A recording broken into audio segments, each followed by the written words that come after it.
Hello everyone, welcome back. We are going to start our normal shock analysis as of today.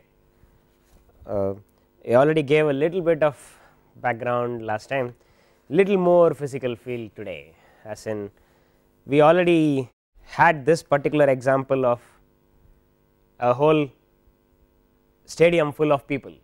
We said everybody is standing next to each other and suddenly there is something entering it, we said, and then there will be a compression wave going through all the way.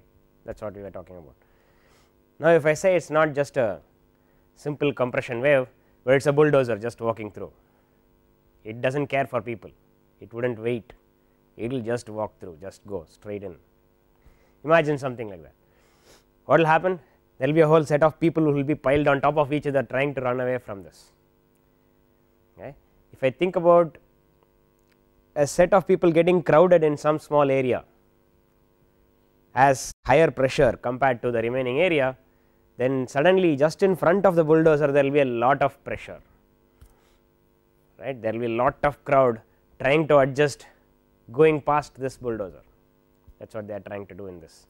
So, if I have something that is moving faster than, of course, if the bulldozer comes extremely slow, people will just move away.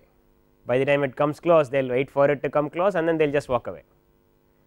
We are not thinking about that kind of cases, we are thinking it is coming very fast, that fluid elements cannot adjust, or the people standing there in front of the bulldozer cannot adjust, they do not have time to adjust, they cannot run that fast, it is coming that fast. If I think about it coming very fast, then this set of people will be crushed with the next set of people standing there. So, in a way the people density is increasing or pressure is increasing, the way to think about it. Now, if I think about a gas situation, again we will go back to our, there is a tube and we assume that we can see the molecules inside this tube, and then I am having a piston and the piston is coming in fast, very fast, so fast that molecules cannot adjust fast enough to move away from here. Before the piston moved, all the particles are staying still, not moving at all. When this piston comes in, suddenly those set of molecules have to move, they do not have time to send that information to the next. If I have such a situation, then if the piston is currently here, it is going to come in this way. This particular particle does not know that there is something going on here, while this particular particle is getting crushed, it is still getting crushed, but that information never reached here. It will reach at speed of sound times the distance by speed of sound, that much time later it will reach, but before that the piston is going to come and reach here, that is the kind of thing we are imagining. Okay. So, if that is the case, then eventually there will be a point where this guy, by the time he gets the information, he is also crushed, that will happen. Okay. That is what is happening in a gas. If I move very fast in a gas, that is static, and I am moving at Mach number more than 1, which is speed greater than speed of sound. If I am moving like that, then the particles in front do not know that there is something coming at that speed till it hits it. Okay. That is what will happen. Now, it could so happen that it is not a bulldozer which has a flat front, but it has a some tilted front like this. If it has some tilted front like this and it is coming like this, let us put it like this for video, it is going like this, then whatever particles that are coming that are above this point will be bouncing off outward. Of course, they are still going to get hit, and after they get hit, they still have a path to go that will be along this line. As it goes in, this will be sent out like this upward. If it is below, then it is going to be, this surface is going to be sent below, as it comes in it will be going down, that will also happen. Whatever I am talking about is all unsteady, everything is changing in time. What is changing in time here? The position of my bulldozer with this shape is changing in time. Instead of it being a bulldozer, it is easier to imagine if you want, if I think about as a rocket that is going supersonic, rocket front cone maybe like this, or a missile front cone is like this. Typically there are several missiles which are going supersonic. So, if I go supersonic, then I am thinking about what will happen in front of it, that is what I am looking for here. Okay. Something like this will happen. If I now define that there is a line that is traveling with this body, let us say this is my missile 4 body, and this is going very fast supersonic in my still gas, and as it goes there will be a line traveling with this body. On this side of the line everything is high pressure, that is these are the people that are got crushed already, the molecules that got crushed already. That side are the molecules that are just now trying to get to this point, so that they will know the information. In a way this is the line which tells the particles ahead that there is something traveling at supersonic speeds. Till that point, till this line goes and touches this point, say this is the point that I am imagining, till this line comes and touches this, this point does not know that there was a body here that is coming in like this, only after that it knows. Okay. It is related to your Mach cone, Mach angle, cone of influence and all that in a way, but it will not be the same Mach angle, that is the difference here. Okay. This information travels actually faster than speed of sound. If it is a compression wave, it increases the temperature of the gas, and so it travels faster. We will go and look at that after deriving some set of expressions here, then we will go and get more physical feel after some time. Okay. But this is the idea. I already gave you this example that if it is supersonic flow, it is equivalent to driving a car with front windshield not transparent. You remember that, hopefully I did this first few classes when I introduced Mach number. If I did not, now I am telling you this, there is a car and I am going with front windshield completely not transparent, that is I cannot see through the front, I can drive only with rear view mirrors. If I have such a situation and I go very very fast, what will happen? Most likely I am going to crash into something in the front. I will know that there was a bridge pillar only after I hit the pillar, till that time I will not know. Okay. That is, information comes to me only after that point is crossed. That is what we understood already from supersonic flow, the Mach cone.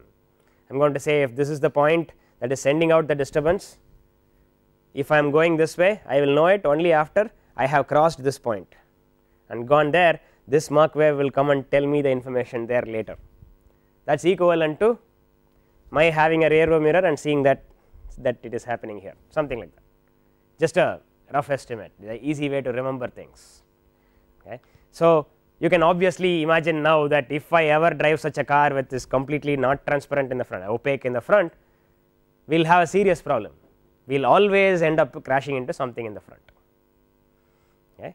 So, supersonic flow typically will be crashing into some particles ahead of it, typically. If there is a particle going at supersonic speeds into still air, then definitely there will be some region of crashing zone will be in front of it. Okay. It will not be all the way out there as you can expect in traffic. If I keep on going at the speed, whether I crash into something or not, I will have traffic crashing all through, but this is not all through. By the time there is a feedback mechanism, it will come and stop. That is unsteady gas dynamics, we will go to it towards the end of the course, but as of now if there is a speed, then there will be some distance in front of it where there will be a line which is going to tell that there is something moving supersonic, and that line is now what we start calling shock. Okay. It so happens that it is a set of waves that are coming from this body and telling that this is moving at this high speed, that is information that this set of waves are having. They have all come together to form a very strong wave that it can go faster than speed of sound in this medium. That is what has eventually happened. Okay. They have all come together to form a very strong wave, and now that wave can go faster than speed of sound. That is what is happening. Okay. So, that is the physical field part of normal shocks. Now, we want to derive expressions for what is the actual change caused by this shock wave when there is a shock wave moving somewhere. Actually, we will not do this moving shock wave business, we are wanting steady calculations. So, what we will do is we will go sit on the wave. So, the wave is moving, and I am sitting on the wave. So, with respect to me the still air is moving and it is going out this way, I am sitting on the wave always. That is the condition we are going to talk about. Remember, we are doing 1D problem. So, shock does not have this tilt, it is only normal shock, nothing else as of now. We will go and look at tilted shock, which we talked about in this particular missile 4 body problem later, and actually I will start showing you pictures of these things after some time. So, I will have something like this. We are not treating this problem right now, we are considering a case where it is like a bulldozer coming in and there will be a straight flat portion moving in front of it. That is the kind of thing we are imagining right now. Okay. So, when I want to start solving this problem, is there any special consideration that I have to take into account? One thing is this flow is not isentropic, I know this already. Okay. That is the only thing I think I will have to take into account. Other things are, it is a flow, so it has to obey conservation of mass, conservation of energy, conservation of momentum. Anything else? State equation, if you want to say Cp is constant, all those things. We have picked such a gas, so it has to obey P equal to rho RT and it has to say Cp is constant, all that. Okay. We are picking such a condition. Now, we will go to the board and look at some expression. We will first draw a schematic of what we want. I am imagining a stream tube that is like this, and I have 1D flow inside here, and I am going to say I am having a wave which is my shock wave, and it is not moving, it is just stationary because I am sitting on top of it. That is the way I am looking at it. Reference frame is on top of it, fixed to it. So, there is flow coming in and flow going out. This is the condition we are having. If I want to think about the other way, I will just go back to the other frame of reference and come back to this. If I have the other frame of reference where this is stationary, this wave is moving here and then there is some delta u across here, this happens to be a compression wave. So, will this delta u be positive or negative? Which way will the flow go here, to the left or to the right? We discussed this some time back when we introduced compression waves and expansion waves. I am saying it is a compression wave because something is compressing. Let us say a piston is moving this way and because of that this wave is created. Then which way will this fluid move? To the left, it will move to the left. Okay. So, this is what will happen. Now, I am going to change reference frame from here to here, where I am going to say everything that is moving with this is at 0 velocity. So, I will add this velocity to this, same velocity to this, same velocity to this, something like this. So, overall this will have a small velocity that way, it will have a huge velocity this way, that is this particular case. I have come from there to this reference frame. So, if there is a shock, velocity that is coming as very high will become lesser velocity. We already know that compression wave is what is a shock. So, it is going to have higher pressure, higher density, higher temperature, all that will be higher. Now, we want to solve for flow variables. What are the variables? I just now told, these are your flow variables. How many relations do we have across these? 3 relations. We have mass, momentum, energy, what else? State equation, that is P equal to rho RT. Anything else?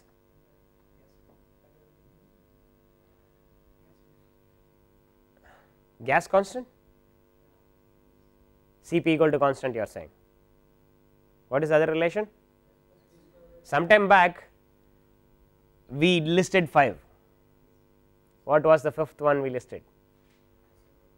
We used isentropic relation somewhere. Okay. These are various relations I could use, but now here I am going to be very careful not using this. But sometime back we derived equations using this and we found that energy equation is not needed, or it will come out of momentum equation, state equation and isentropic relation. Okay. Now, we are being very careful not to use this one.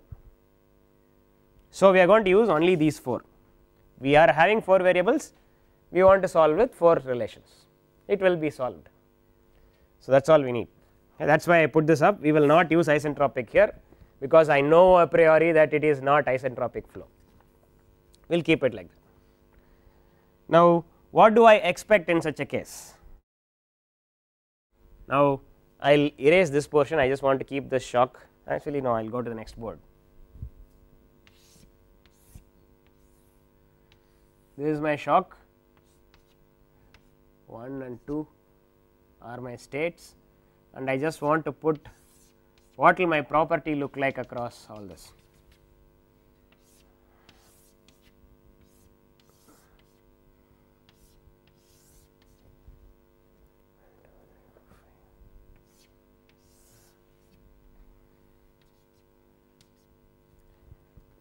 I am just going to put a dotted line here saying this is the location. I am going to look for various variables, pressure, temperature, density, velocity and entropy. I am going to look at what all are going to happen in all these fields. If I look at pressure, we know it is a compression wave. So, it is going to be some low pressure going to a higher pressure. In reality, it may not be going like this, but we are going to assume to be this. In reality, maybe it is going to go like this, there will be a slight tilt like this probably, it may even be doing something like this. Yeah, if you know something more about high temperature gas dynamics, I will tell that it will do something like this, but we are going to assume that it is a simple step change.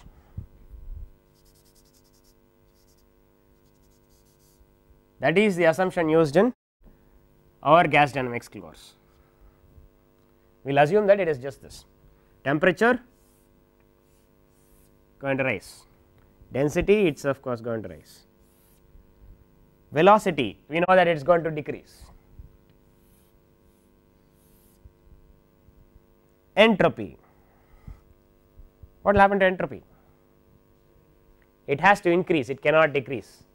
If it decreases, then this particular problem will not occur, right. So, entropy if at all it changes, it will increase. So, entropy will increase. This is what we know about this. Okay. I am assuming that it is adiabatic flow. If it is non adiabatic, I can have a situation where entropy can decrease, okay, because then I have to think about the overall universe entropy should increase. Maybe it is like a refrigerator problem where I am decreasing the temperature of objects inside, but I am heating the whole room.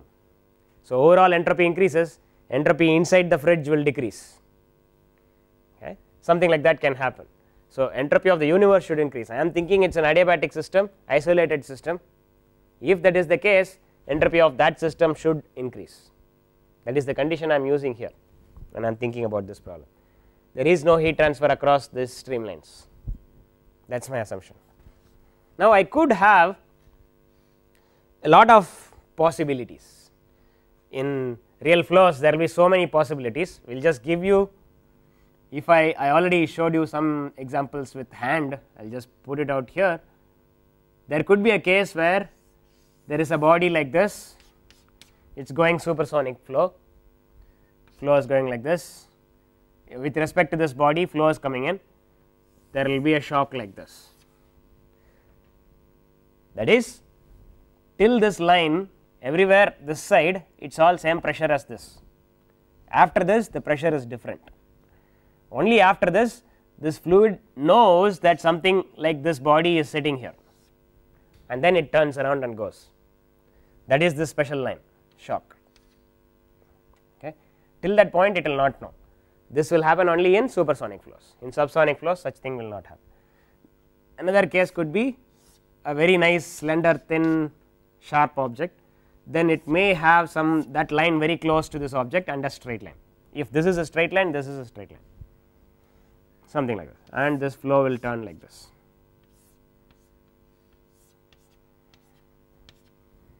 This is also a possibility. And there are special cases where I have some flow through a nozzle and there could be a shock sitting here. where flow comes here and then goes past with the lesser velocity. Here it goes straight and goes past with the lesser velocity, something like that. We could have various cases, we will go look at individual problems later. As of now, I just want to tell that there are various forms of shocks possible. This is what is called normal shock, normal to the streamline. It so happens that in this flow, the centermost line has a normal shock. That set of streamlines, if I consider, this stream tube is just having a normal shock inside. That region alone is a normal shock. If I think about this one, it is a slant shock, it is called the oblique shock. And we could have an oblique shock system.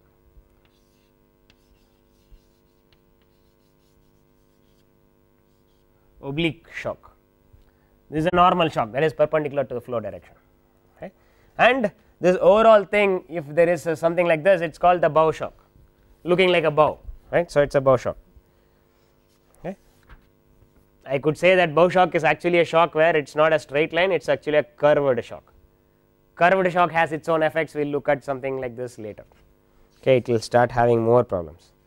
Other than this is all steady problems.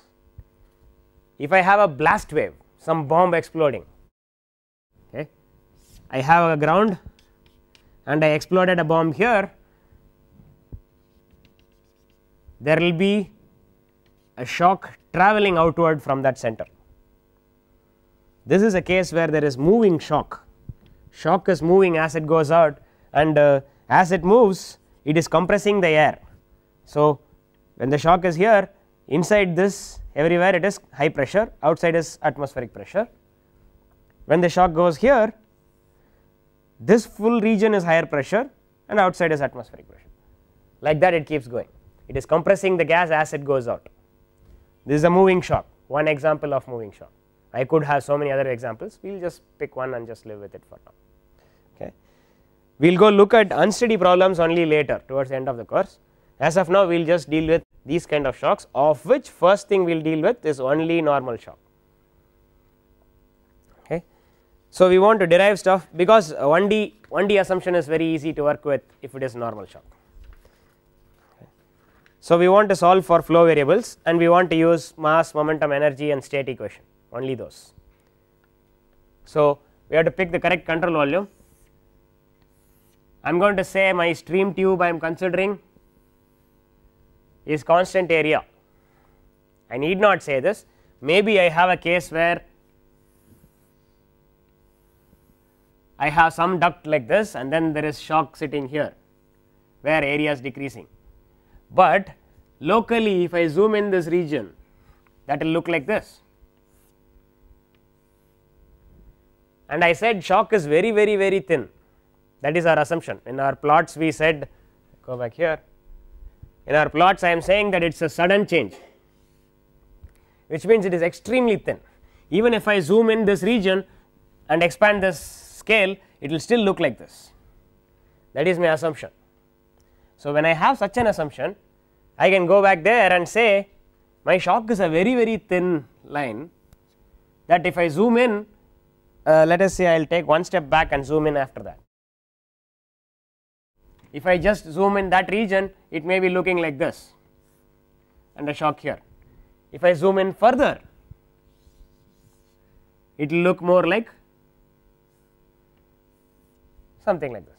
If I zoom in even further, it will eventually look like this picture, because I am assuming shock is infinitesimally thin, okay, it is a special case. In real life shock is not that.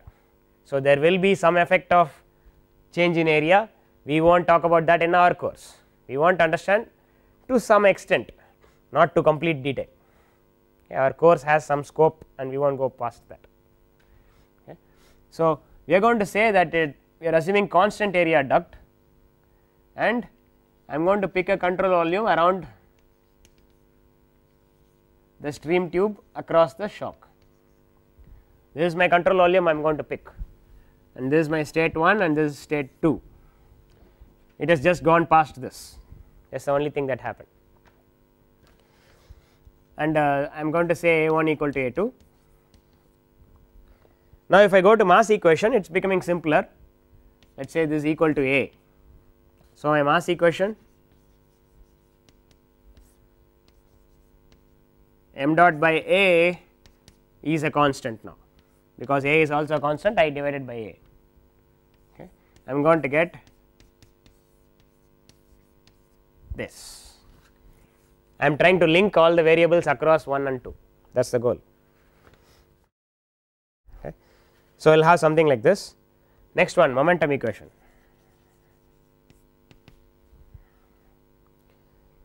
Of course, we derived momentum equation for straight duct already. Okay. When I have that, Fx will become 0, we said that already, right. So, it will just be P1A minus P2A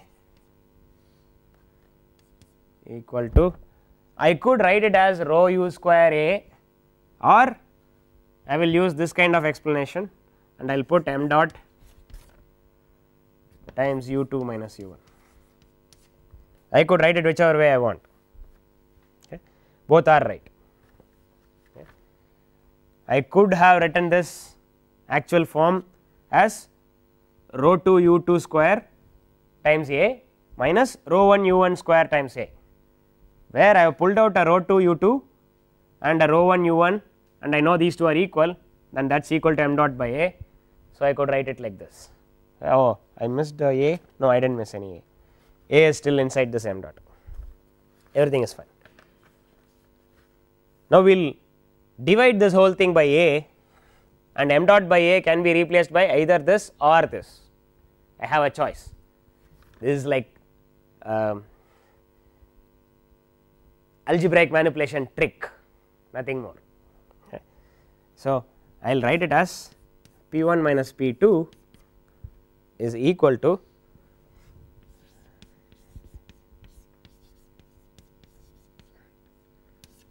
I could write it like this, or it is also equal to rho 2 u2 times u2 minus u1, just an algebraic trick. Okay. So, now I am having some relations across these. Okay. What will this become? Now, I am going to have one expression if I pick these two. I will have another expression if I pick these two. I have two relations for P1 minus P2, that is what I am having. Okay.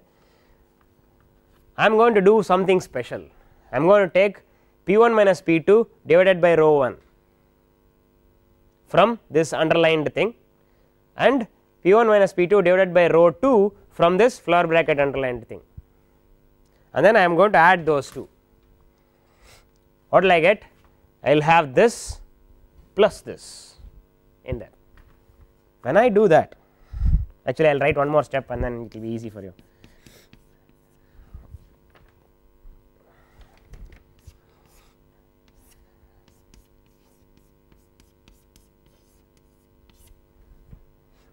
P1 minus P2 times 1 by rho 1 minus 1 plus 1 by rho 2.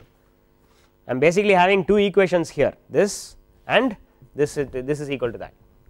I am going to add those two equations. When I do that, I am going to have a form u1 u2 minus u1 square plus u2 square minus u1 u2. This is what I will have, which will simplify to u2 square minus u1 square. Basically, I am having P1 minus P2 times 1 by rho 1 plus 1 by rho 2 is equal to u2 square minus u1 square. This is coming from both mass equation and momentum equation together. I have one relation between P, rho and u across 1 and 2, and that is coming from mass equation and momentum equation both together. Now, we will start using energy equation. We said it is an adiabatic system. So, I am going to say H naught equal to constant, that is my energy equation.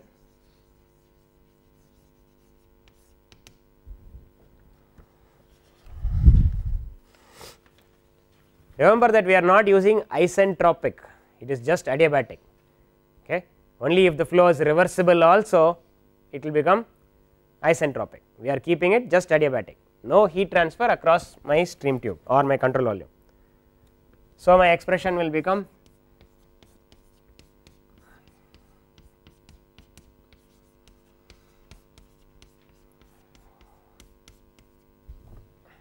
something like this, and I want to write the Cp in terms of gamma RT and convert it to Mach number. That is the overall goal. Actually not Mach number in this case, we want to eliminate temperature variable. So, you have to get it to gamma P by rho, then temperature will be eliminated in terms of pressure. We will do that by writing Cp, I will just put Cpt here as of now, will become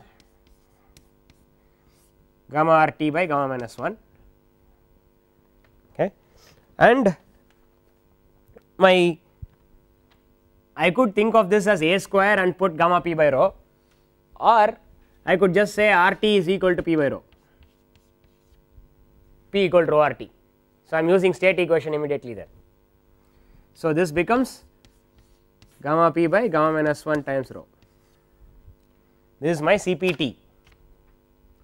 So, I am going to write this in there. So, I have eliminated variable temperature, okay. Temperature variable if I want I can find from pressure and density variable. So, I written some expression like this. So, my expression if I substitute this inside there I am going to have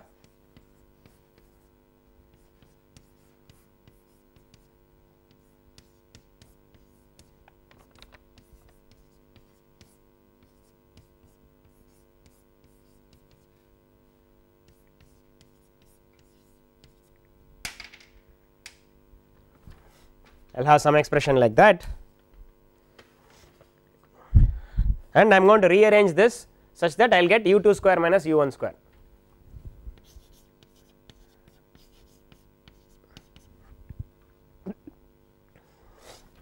This will become 2 gamma by gamma minus 1 u2 square minus u1 square. I have taken this velocity there and that pressure here. So, P2 by rho 2 will have a negative sign.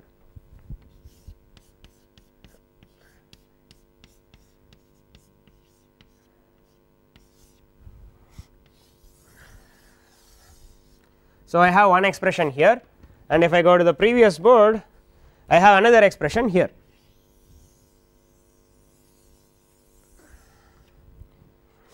Both are for u2 square minus u1 square. Now, if I use this and that both together, then I am at a situation where I can eliminate variables velocity also. Okay. So, that is what we will do next. So, we will equate these two. So, I have a relation between P1 P2 and rho 1 rho 2. So, I will get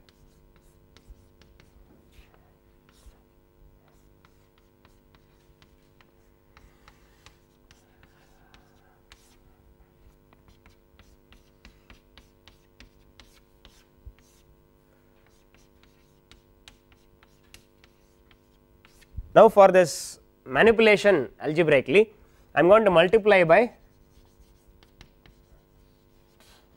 rho 2 by P1. If I multiply by rho 2 by P1 I will have rho 2 by rho 1 and P1 by P2 by P1, that kind of expression. So, we want to multiply that way. So, when I do that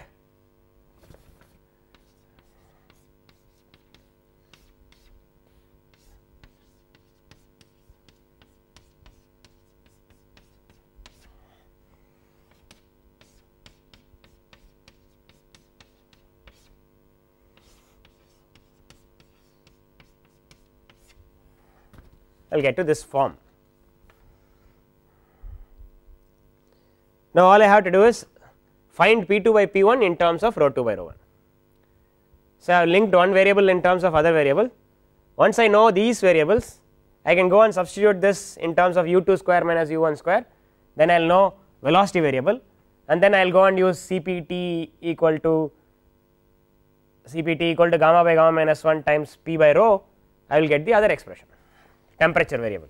So, every variable can be linked in terms of these expressions. So, if I find what this P2 by P1 is, basically I have to just multiply it out and then collect all the P2 by P1 terms, group them together to one side, and I will get to this expression.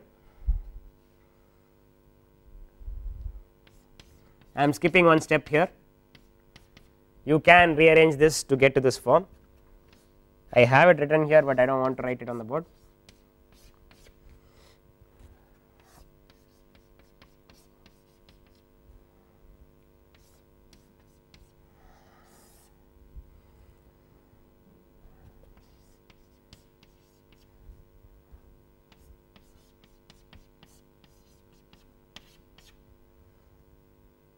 So, I have this form.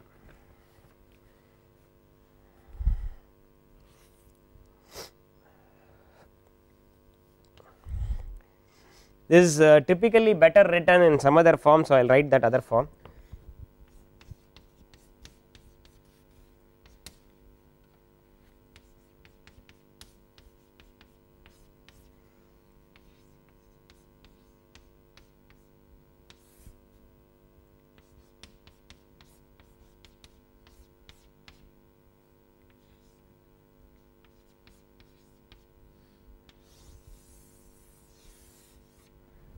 This is one relation between density ratio and pressure ratio. If I invert this, I will get the opposite relation, rho 2 by rho 1 in terms of P2 by P1. You can go and derive it. I will just put the final form here. It looks similar, except for this plus sign here.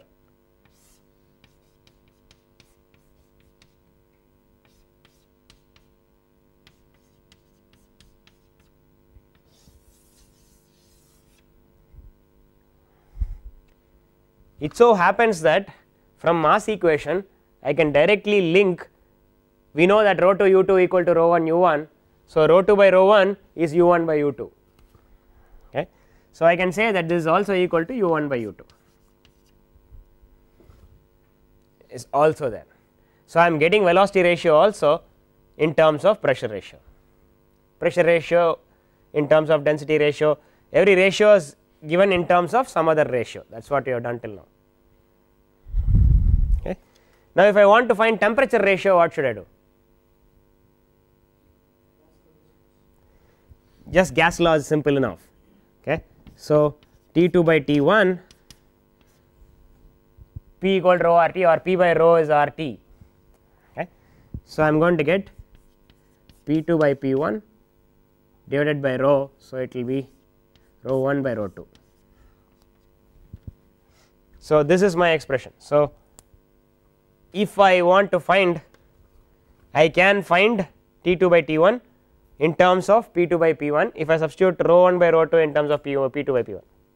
If I use this expression inside here, then I will have T2 by T1 in terms of P2 by P1. Okay. So, in all this I still cannot find the absolute values. Okay. All I can tell is, if P2 by P1 is something, or if rho 2 by rho 1 is something across my shock, then I know my P2 by P1.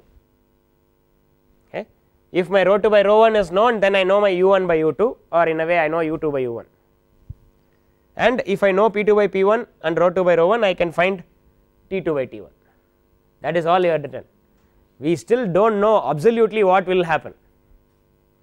Okay. All we know is just this could be the jump, okay, relative jumps. Before we go to the next part, I just want to point out one thing. Oh, I have it here right now. So, I will just go back to this page itself. Okay. I have this expression here. I could solve this expression just by putting u2 equal to u1, p1 equal to p2. Then also this expression is satisfied. If I say that, what will happen? My p2 by p1 is 1, rho 2 by u2 by u1 is 1. I will go back here. If I put my P2 by rho 2 by rho 1 is 1, or P2 by P1 we said, right. So, P2 by P1 is 1 I say. So, I will have gamma by gamma plus 1 by gamma minus 1 times 1 plus 1. I will again get this plus 1. I will get rho 2 by rho 1 is 1, velocity is 1, no change in velocity, no change in pressure, no change in density, no change in temperature, everything will become 1. That is also a solution to this system. remember that is also a solution to the system. It so happens that we did not write any exact solution to the system. Okay. There is a possibility that if I put P2 by P1 equal to 1, I will get U2 by U1 equal to 1, T2 by T1 equal to 1, rho 2 by rho 1 equal to 1. If everything is 1, no property changed really, but we said shock is a condition of sudden change. So, we are not looking for that particular solution. Okay. Remember that, but that solution is also part of this solution, it is also hidden inside here. So, now we want to find the actual solution. All we know is just if I know one ratio I can know everything else, but we do not even know any answer yet. So, now we will look at things in terms of Mach number, then if I give a Mach number you can find every other property, that is the hope. Okay. So, we will go look at things in terms of Mach number. So, I will start with energy equation again, but now I will write it in terms of Mach number. So, I am going to write it in a different form.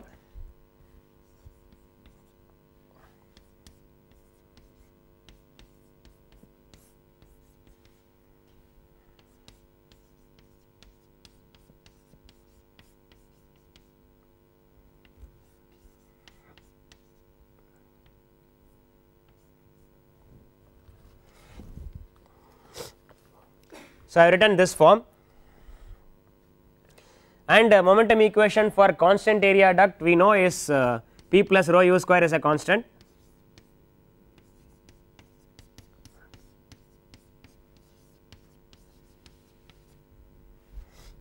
This is another form of momentum equation. Okay. Remember that this is valid only for constant area, I talked about this that time also when we derived this expression also, it is valid only for constant area, and in our problem we have already assumed this to be constant area, we said A2 equal to A1. Okay. So, I can use that expression here right now. Okay. Now, I want to substitute things together. So, if I look at this expression, I can say that my gamma RT1 will be P1 by rho 1, sorry, gamma P by rho 1, gamma P1 by rho 1. Okay. And if I use A square equal to gamma P by rho, which is just a form of state equation in a way, right, it is also having A square equal to gamma RT definition, along with that it is having state equation. Okay. A square equal to gamma RT with state equation together gives you this. I am introducing another variable. I want to apply this to these two expressions, but first let us say I will put it into this equation. If I put it into this equation, I will pull out some terms so that I will get Mach number. Okay. So, it is going to look like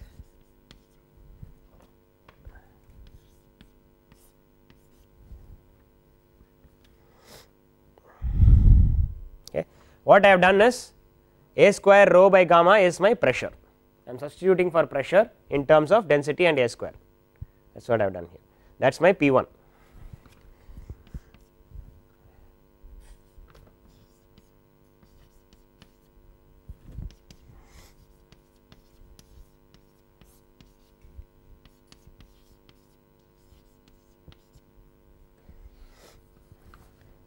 Now, I will pull out some common factors. I want to pull out this whole thing out as common from this whole thing. If I do that, it will look like A1 square rho 1 by gamma multiplied by 1 plus rho 1 could be taken out naturally, but the other things multiply and divide by A1 square by gamma. So, I will get gamma M1 square. And this is equal to similar thing here A2 square rho 2 by gamma times 1 plus gamma M2 square. I will get to this form. From here I want to write rho 2 by rho 1. If I rearrange these terms such that it is looking like rho 2 by rho 1, then I am going to have A1 square by A2 square, some gamma gets cancelled there, into 1 plus gamma m1 square by 1 plus gamma m2 square. It so happens that this is always equal to u1 by u2.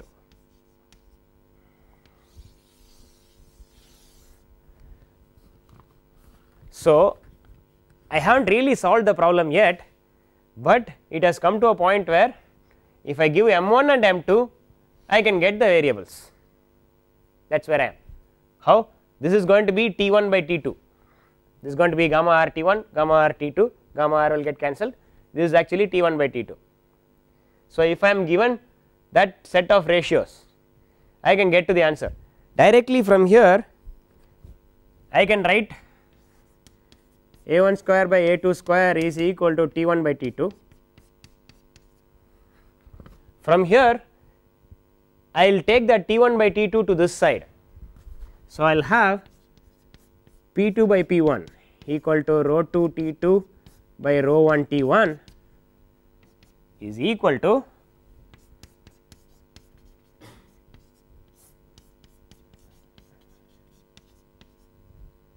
I could write like this also. I still have not solved the problem really. I have just written one in terms of another, that is all I have done till now. I still did not solve the problem. If I am given m1 by m2 or m2 by m1, then I can solve this problem. That is all I have been given till now. Till now I am just remanipulating things so that everything looks like if I know one variable ratio, I can get every other variable ratios. Once I know this P2 by P1, I can go and put it in all the previous expressions we did today, and then I will get rho 2 by rho 1, T2 by T1, whatever else I want, U2 by U1, everything I will get. Okay. Of course, I can even substitute it in this expression, they are all the same, just rewritten in a different form. Okay. And of course, you know this T1 by T2 can be written as this is m2 will come there 1 plus gamma minus 1 by 2 m2 square by 1 plus gamma minus 1 by 2 m1 square. This is also true, right. T1 by T2 in terms of m2 and m1 can be written like this. There are so many expressions that you can get. This is one very nice expression to remember.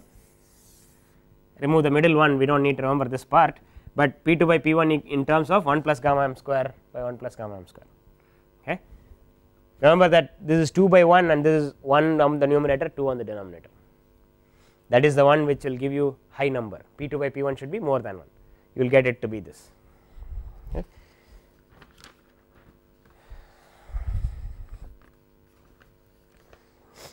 So, now we still have not solved the problem, but we are close. Okay. There is just one set of relations left. I want to eliminate every variable, keep only m2 and m1 in my expression, that is the only thing left, but it is going to take a lot of time doing that. Okay. We still, when we derived this way, we did not use energy equation yet.